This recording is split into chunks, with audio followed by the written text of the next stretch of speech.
সবচেয়ে লোভনীয়, আকর্ষণীয়, টেস্টি, সকলের প্রিয় একটা খাবার আজকে লাল লাল ঝাল ঝাল করে রেঁধে নিলাম। যেভাবেই রান্না করা হোক, ভুনা অথবা ঝোল ঝোল, সবভাবেই খেতে ভীষণ পছন্দ আমার। হ্যালো, আসসালামু আলাইকুম এভরিওয়ান, ওয়েলকাম জানাচ্ছি আমার এই কিচেনে।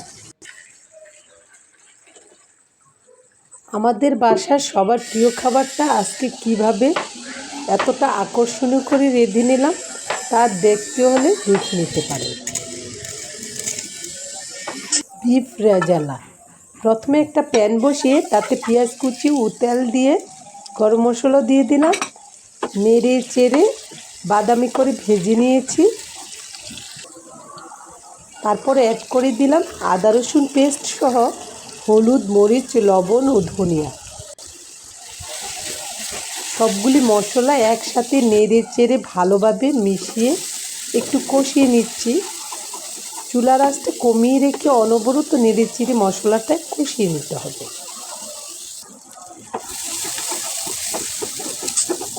মশলাটা কষানো হয়ে গেছে, একদম লাল লাল হয়ে গেছে। এই পর্যায়ে আমি ধুয়ে রাখা গরু মাংসগুলি দিয়ে দিলাম এবং নেড়ে চেড়ে মশলার সাথে মাংসগুলি ভালোভাবে মিশিয়ে দিচ্ছি। মশলাটা মিশিয়ে রেখে অল্প একটু আমি পানিও দিয়ে দিয়েছি এবং ঢেকে চুলার আঁচটা কমিয়ে রেখে মাংসটা ভালোভাবে সিদ্ধ করে নিচ্ছি।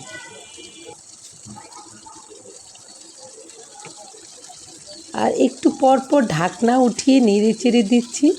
আর খেয়াল রাখতে হবে যেন মাংসটা পুড়ে না যায়। আঁচটা সবসময় কমিয়েই রাখতে হবে।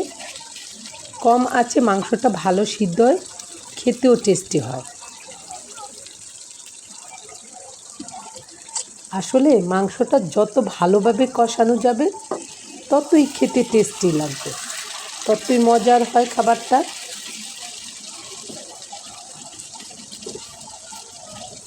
গরুর মাংসটা সময় নিয়ে আস্তে ধীরে রেঁধে নিতে হয়, কষিয়ে নিতে হয়।